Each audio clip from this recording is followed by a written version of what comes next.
Hello friends, today I will teach you how to do English translation and to an easy way which you will understand very well. Let us start. तो यहाँ पर आज हम बताएंगे आपको English translation करना, हिंदी से English कैसे ट्रांसलेट करें और इसमें कौन कौन से पॉइंट्स आपको याद रखने होंगे या कौन कौन सी बातें ध्यान रखनी होगी ताकि आप ट्रांसलेट कर पाएँ।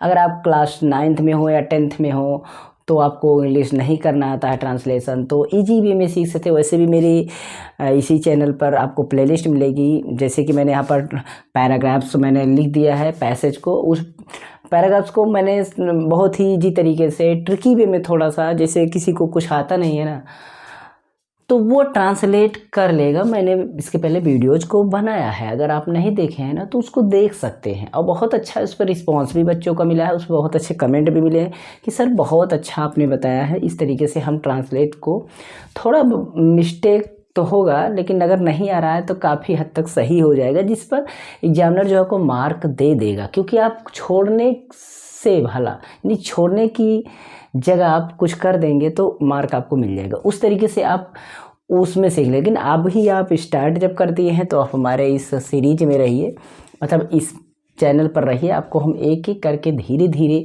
उन बातों को बताएंगे जो चीज़ें आपको याद रखनी चाहिए। तो चलिए यहाँ पर हम थोड़ा थोड़ा बताते हैं एक एक बातें। जैसे देखिए, ट्रांसलेशन इंग्लिश में करने लगते हैं, हिंदी टू इंग्लिश है, यहाँ पर ध्यान देना, हिंदी से अंग्रेजी में आपको यहाँ पर अनुवाद करना है। तो सबसे पहले आप हिंदी को तो जानते ही, अगर आप हिंदी हिंदुस्तान में है तो हिंदी जानते हैं। हिंदी जो शब्द है उस हिंदी जो भाषा है ना, उसमें भी आप अगर देखेंगे तो करेक्ट हिंदी भी कोई भी का क्या उसको हिंदी भी कोई करेक्ट बोलता है, क्योंकि आप अगर हिंदी ग्रामर पढ़ने लगेंगे तो हिंदी में आता है शुद्ध वाक्य करने के लिए। तो देखेंगे ऐसे से वाक्य होते हैं, आप पढ़ेंगे ना तो आपको लगेगा कि ये शुद्ध है, लेकिन वो शुद्ध नहीं रहता है, वो शुद्ध कभी नहीं रहता है, ठीक है। इसी तरीके से आपको वाक्य इंग्लिश में भी बोलने से पहले, इंग्लिश ट्रांसलेशन करने से पहले आपको हिचकिचाना नहीं है, जो भी गलत सही हो आपको करना है और ट्राई, तब आप जाके सुधर जाएंगे। यहाँ पर देखेंगे, हम देख रहे हैं कि इंग्लिश में बनाने से पहले हम छोटी छोटी बातें जानते हैं। जैसे कि आप वाक्य बोले तो उसमें आपको ध्यान देना है, बेसिक सी सारी चीज़ें जानते हैं, जैसे कर्ता क्रिया कर्म लोग बोलते हैं ना, तो वो भी हम यहाँ पर बताएंगे, कर्ता क्रिया कर्म वो भी बताएंगे। साथ ही साथ सबसे पहले तो हम चलेंगे किस पर, हम चलेंगे देखेंगे कि जैसे होता है कि आपका एक वाक्य का सब्जेक्ट प्रेडिकेट होता है, वो चीज़ समझते हैं थोड़ा सा, वैसे बेसिक में कॉम्प्लीमेंट के साथ। लेकिन यहाँ पर हम सब्जेक्ट और वर्ब और ऑब्जेक्ट को बहुत ही डिटेल में समझ लेंगे, जो आपको पकड़ में आने लगेगा। जैसे यहाँ पर मैं लिखता हूँ कि Ram is a good boy, ये वाक्य देख रहे हैं ना, Ram is a good boy, तो Ram is a good boy, तो राम एक अच्छा लड़का है। तो क्या आपको यहाँ पर दिख रहा है कुछ चीज़ें, मतलब आपको पता चल रहा है कि यहाँ बात किसके बारे में बोली गई है, वो बात किसके बारे में कही गई है। तो बात पता चल रही है कि राम के बारे में कही गई है, तो जिसके बारे में बात कही जा रही है वही तो है सब्जेक्ट, ठीक है। और बाकी अगर देखते हैं जितना बनता है वो होता है हमारा प्रेडिकेट, वो हमारा क्या होता है प्रेडिकेट। हिंदी में सुने होंगे सब्जेक्ट और विधेय, उद्देश्य और विधेय सुने होंगे, उस तरीके से होता है। तो हमारा हो गया सब्जेक्ट और ये हो गया हमारा प्रेडिकेट। अब प्रेडिकेट के भी पार्ट्स होते हैं, उसमें भी हमारे पार्ट्स होते हैं, जो वर्ब वगैरह होते हैं और अदर वर्ड में देखिए कॉम्प्लीमेंट होता है, वो सब उसको हम डिटेल यहाँ नहीं चलेंगे, क्लास 9th में होता था। और जो राम अकेले सब्जेक्ट है तो सब्जेक्ट भी बड़ा होता है, इससे बड़ा होता है सब्जेक्ट, जिसमें उसमें आपका ऑफ लगा प्रीपोजिशन ऐड करके बनाया जाता है। तो हम यहाँ पर छोटी चीज़ बात है, ये सब्जेक्ट ये प्रेडिकेट। अब हम इसमें देखेंगे तो ये हो गया, हम इसको समझ लिए। इसके बाद हम समझेंगे सब्जेक्ट वर्ब और ऑब्जेक्ट, मतलब हमारा कर्ता क्रिया और कर्म कब पता चलता है, कि हम कैसे जानेंगे कि हमारा ये कर्ता है कहाँ पर, क्रिया है क्या, ये सब चीज़। एक बात और समझ लेंगे, हमारा कुछ वाक्य होते हैं जैसे वी वाले वर्ड होते हैं। बी माने क्या होता है, अगर सोचेंगे तो आपका होता है बी माने होना होता है, क्या होता है होना, होना का मतलब आप समझते हैं। और इसी में आता है आपका ये सभी इज, एम, आर, वाज, वर। ठीक, ये सब जो है ना, ये सब वी वाले हैं, टू वी वाले हैं, ये टू वी वाले हैं आपके। मतलब इसका मतलब क्या, होना, कोई ना कोई आपका जो करता होगा ना, कुछ ना कुछ होगा, कुछ ना कुछ होगा। जैसे वो डॉक्टर होगा, वो छात्र होगा, वो बीमार होगा, वो ऐसा, वो राजा था का मतलब वो हुआ था ना, मतलब रहा होगा ना, होने की बात वहाँ पे ये आ रही है। तो ये जो शब्द यूज होते हैं जब हमारा टू बी वाला आएगा ना, उसमें हमारा वर्ब से रिलेटेड नहीं रहेगा। वर्ब्स आप तो बोलेंगे सर वर्ब अभी बताया नहीं गया। जब आपका क्रिया यानी वर्ब नहीं बताया गया तो उसको पहले समझिए। तो यहाँ पर देखते हैं, जैसे देखिए सब्जेक्ट, सब्जेक्ट किसको बोलते हैं? जब हम वाक्य जो हम बोले हैं, जो जिसको हम ट्रांसलेशन करने चल रहे हैं, उस वाक्य को अगर हम देखते हैं कि वो वाक्य किसके बारे में पूरा बोला गया है, मतलब कौन है उसमें, किसके बारे में, कौन किसके बारे में बोला जा रहा है, ठीक है, वो बात किसके बारे में बोली जा रही है, ठीक, तो वो हमारा कर्ता हो जाता है।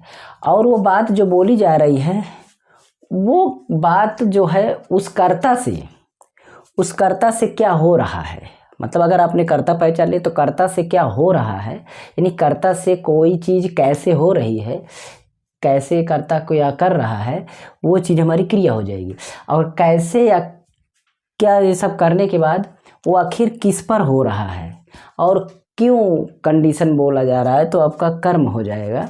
जैसे हम कोई वाक्य अगर लिखें, मान लीजिए हम जैसे लिखते हैं, सबसे पहले यहाँ पर मैं छात्र हूँ, मैं छात्र हूँ।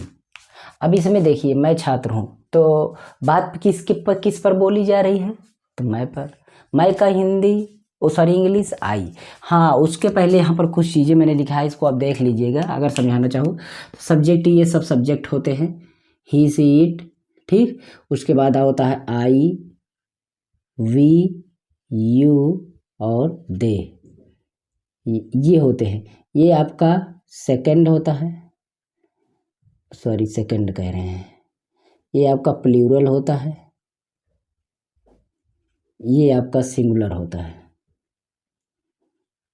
ये सिंगुलर होता है, ठीक। बस इतना अंतर था।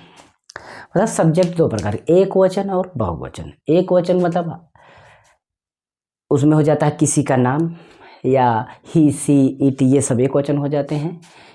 और बहुवचन आई, वी, यू, दे जो भी हैं सभी वो बहुवचन हो जाते हैं। तो ये कर्ता हो जाएगा। और हेल्पिंग वर्ब क्या होता है? हेल्पिंग वर्ब आपका ऑक्सिलरी वर्ब, लिंकिंग वर्ब, या जो भी आपके वर्ब होते हैं, मॉडल वर्ब, ये सब वर्ब होते हैं। लेकिन मेन वर्ब क्या होता है, यानी एम बी लिखें, एक्शन वाली चीज़ें, मतलब कर्ता से क्या हो रहा है, उससे जो स्वाभाविक हो रही है वो भी चीज़ें, जो कर रहा है वो भी चीज़ें, हमारी एक्शन वाली क्रिया जो हो जाती है वो मतलब क्रिया हो जाती है। जैसे रोना, हंसना, खाना, पीटना, मरना, बैठना, कुछ भी हो गया वो सब क्या हो जाता है, मेन वर्ब हो जाता है।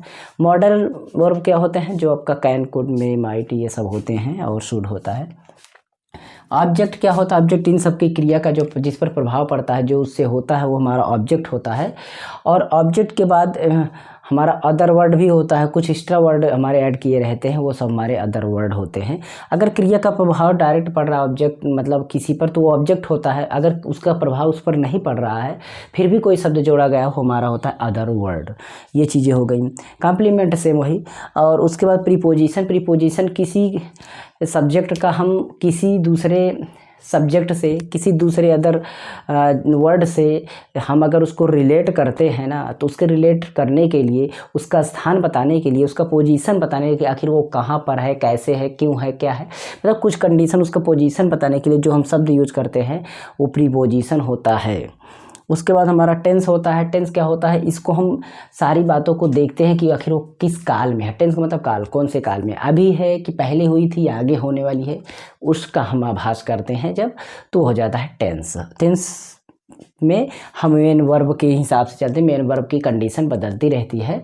First form, second form, third form, fourth form, fifth form, मतलब 5 फॉर्म होता है। इसके पहले हम वीडियो बनाए हुए हैं, वो सब देखेंगे उसमें, ठीक। गर्मी बहुत है थोड़ा सा। ध्यान दीजिएगा। अब यहाँ मैं छात्र हूँ, तो मैं पर बात बोली जा रही है, लेकिन मैं क्या हो रहा, मैं तो कुछ है ना, मैं क्या है, छात्र है, इसलिए मैं का क्या हो जाएगा इंग्लिश, आई, और हूँ का एम, और छात्र का आई एम अ स्टूडेंट। ये लगता है क्योंकि स्टूडेंट एक ही है। ये हो गया, वो आर्टिकल की बात होती है। इसके बाद अगर हम देखते हैं, बोला जाता है कि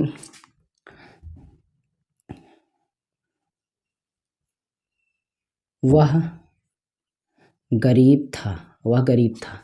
अब इसमें वह गरीब था, बात किस पर बोली जा रही है, वह पर। तो वह क्या है, लड़का है, क्योंकि ही पता चल रहा है, था से थी होता तो लड़की होती तो सी लगता, यहाँ से पता चलता है ही सी से। और उसके बाद वह कोई टेंस में जा रहा है, वह की बात हो रही है, हाँ तो वह की बात पास्ट की बात हो रही है क्योंकि था लगा हुआ है। और दूसरी बात ये भी हो रही है, वह जो था कुछ था, यानी होने की बात हो रही है, इसका मतलब उसमें समझ, तो वाज माने होता है था, तो ही वाज। और क्या था, गरीब यानी पुअर था, ठीक, ही वाज पुअर मैन, यानी पुअर मतलब मैन भी है, उसमें ऐड होगा। तो इस तरीके से एक बात और हम समझते हैं, ये तो हो गई टू बी वाले, जब कोई चीज़ कुछ होता है। लेकिन यही चीज़ अगर हम देखें कि हम इसको काल में बदल के देखें, मतलब काल में देखते हैं कि अभी प्रेजेंट में कुछ हो, जैसे कि यहाँ आ जाए, तुम सोते हो, तुम सोते हो। अब इसमें देखेंगे तुम सोते हो तो कैसे पता चल रहा है कुछ, हाँ किस पर बात हो रही है, तुम पर, मतलब ये सब्जेक्ट हो गया। अब ये भी देखिए कि मतलब शब्दों को तोड़ के देखिए कितने शब्द टूट रहे हैं, तुम सोते हो, तुम सोते हो, दो ही शब्द टूट रहा है। अब दो ही बात होगी इसमें, तो ये सब्जेक्ट हो गया, ये वर्ब हो गया, ऑब्जेक्ट की बात ही नहीं हुई है क्योंकि टूट ही नहीं रहा है। देख लीजिए, तुम सोते हो, तो इसलिए तुम को हो गया इंग्लिश मतलब यू। और सोने के, सोते के, तो ये सोते हैं, ये प्रेजेंट में अभी टेंस की बात होती है, तो इससे पता चला टेंस हमारे चैनल पर है, देख लीजिए कि क्रम से। और यू सोना का हो जाता है स्लीप, तो आपका स्लीप हो जाएगा यू स्लीप, यू स्लीप। अब इसमें और नहीं कुछ है क्योंकि इसमें हमारा अदर वर्ड या ऑब्जेक्ट कुछ भी नहीं है इसमें, ओके। तो इसके बाद हम और चीज़ें चलते हैं,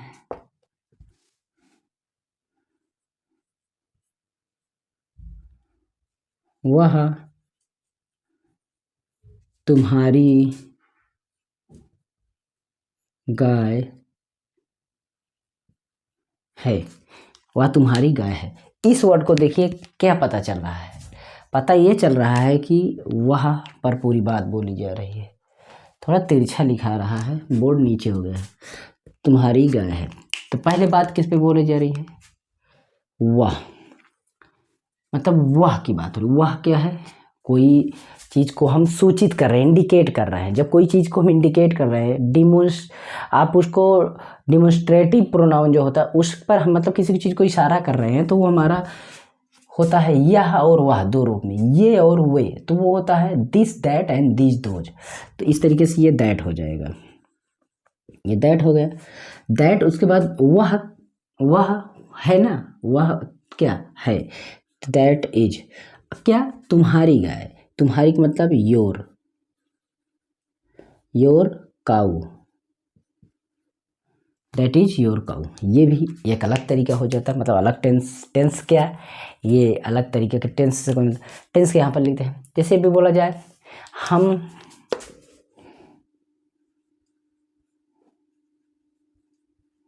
अपने मैदान में दौड़ रहे हैं। देख लीजिए इतना बड़ा हो गया, अब कुछ चीज़ें पता चलेंगी आपको। और यहाँ बिंदु नहीं होगा, दौड़ रहे हैं, दौड़ रहे हैं, यहाँ बिंदु होगा। हम, बात किस पर हो रही है, हम पर, मतलब इसमें कोई बात जो हो रही है वो किस पर हो रही है, हम पर। तो हम क्या है, वी है। शब्दों को तोड़े तो हम हम क्या कर रहे हैं, आखिर हम क्या कर रहे हैं, वो क्रिया भी पहचानना है क्योंकि कर्ता क्रिया कर्म होगा। पहले होगा subject plus verb plus object या अदर वर्ड, ये तो सब्जेक्ट हमारा हम हो गया। अब हम क्या कर, हम दौड़ रहे हैं, हम दौड़ रहे हैं। आखिर दौड़ रहे हैं तो कहाँ, में, ऐसे बैक होते हुए में, कहाँ में, अपने मैदान, अपने मैदान। ठीक है, मैदान नहीं, मैदान तो है, मैदान के साथ क्या जुड़ा हो, अपना, तो अपने मैदान लिखेंगे ना कि मैदान अपने थोड़ी, अपने मैदान। वो ये मैदान से तीर भले लगाए हो लेकिन बोला तो अपने मैदान ही जाएगा। बोला जाए मेरे पिता, तो क्या पिता मेरे बोला जाएगा, नहीं ना। जो चीज़ें जुड़ी हुई हैं तो वो चीज़ें हमेशा वैसे ही रहती हैं। तो इसमें हम कैसे करेंगे, सबसे पहले हम दौड़ रहे हैं तो हमारा वी के साथ आर लगता है, we are running, we are running कहाँ, इन, अपने, तो हम का आवर हो जाता है, मतलब वी का आवर हो जाता है, तो आवर, फील्ड या ग्राउंड, ग्राउंड लिख दें,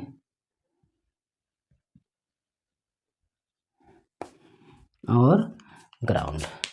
30 तरीके से हो गया। ऐसे भी और होता है, जैसे देखिए रोहन सो चुका है, रोहन सो चुका है। अब यहाँ पर देखिए बात किस पर हो रही है, रोहन पर, मतलब करता। रोहन क्या कर रहा है, वो तो सो चुका है। ठीक है, मतलब क्रिया, रोहन से हो रहा है क्या, क्रिया। लेकिन क्रिया के बाद क्या हो रहा है, कर्म, वो कर्म इसमें नहीं है, वो कर्म इसमें नहीं है। और इसमें जो दौड़ रहा था, इसमें कहाँ दौड़ रहा था, अपने मैदान में। तो अपने मैदान में दौड़ रहा था तो वो हमारा अदर वर्ड हो जाता है। ऑब्जेक्ट वो होता है जो क्रिया का हमारा कोई प्रभाव पड़ता है। जैसे मैंने उसे पीटा, तो मैंने पीटा किसे, उसे, तो ये हमारा जो उसे, हिम, वो हमारा ऑब्जेक्ट हो जाता है। ये चीज़ें होनी चाहिए। तो वह सोच, मतलब रोहन सो चुका है। तो अभी क्रिया और टेंस देखते हैं। टेंस, टेंस हमारा इसमें प्रेजेंट, पास्ट, फ्यूचर के तरीके से। तो इसमें हमारा प्रेजेंट में है लेकिन चुका है, तो ये हमारा उसके अंदर चला आता है, यानी कि प्रेजेंट परफेक्ट टेंस। तो हम यहाँ पर रोहन का रोहन लिखेंगे। फिर सो चुका, सो चुका का मतलब हो गया स्लेप्ट। ठीक, अब यहाँ पर इस तरीके से होता है, रोहन बगीचे में सो चुका है, तो Rohan slept in the garden. बस हमारा एक्स्ट्रा और बढ़ जाता, यही चीज़ें थी। ठीक है, ऐसी ही चीज़ों को समझना है। वह कल स्कूल आएगा। यहाँ पर थोड़ी संभावना भी व्यक्त हो रही है, तो ये अलग भी टेंस हो सकता है, उसके लिए सॉरी। लेकिन यहाँ पर हम टेंस के आधार पर बता रहे हैं बस। देखिए वह का मतलब आप समझ रहे हैं कि लड़का है तो ही लगाएंगे, लड़की है तो सी, आएगी तो सी, तो यहाँ पर हो जाता सी। इस तरीके से मैं सी भी लगा दे रहा हूँ, सी। अच्छा, वह जो है करता हो गया, लेकिन वह क्या कर रहा है, वो आएगी कहाँ, स्कूल में, कब, कल। ऐसे बातें हो रही है, अलग अलग तोड़ के ऐसे निकाल रहे हैं। ठीक, ऐसे लिखेंगे भी, वह आएगी। उससे पहले हेल्पिंग वर्ब। देखिए यहाँ वर्ब से पहले, यहाँ पर वर्ब से पहले आपको हेल्पिंग वर्ब लगाना होता है। यहाँ पर एच बी, हेल्पिंग वर्ब, ये चीज़ें ध्यान देना है। हेल्पिंग वर्ब हमारा क्या है, आएगी में हमारा विल लगता है, शैल लगता है। ये देखिए, ये हमारा हो गया, ये हमारा हो गया, ये हमारा हो गया, ये हमारा सभी टेंस के आधार पर है। तो यहाँ पर विल होगा, क्या होगा, विल, सी विल कम। उसके बाद कहाँ, स्कूल, कम टू स्कूल। कब आएगी, कल, मतलब टुमारो। ठीक, तो इस तरीके से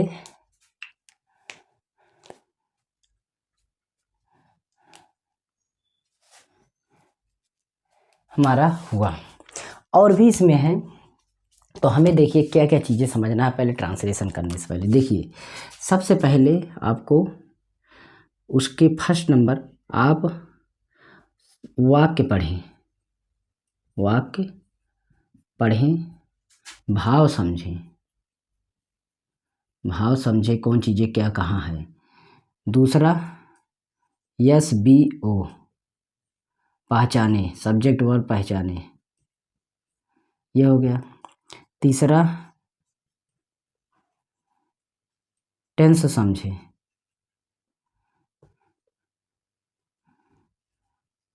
टेंस समझे। चौथा फ्रेज समझे। क्या? फ्रेज, फ्रेज भी आता है कभी कभी इसलिए लिख रहा हूँ। पांचवा, पांचवा ये है कि क्रम में बैठाएं।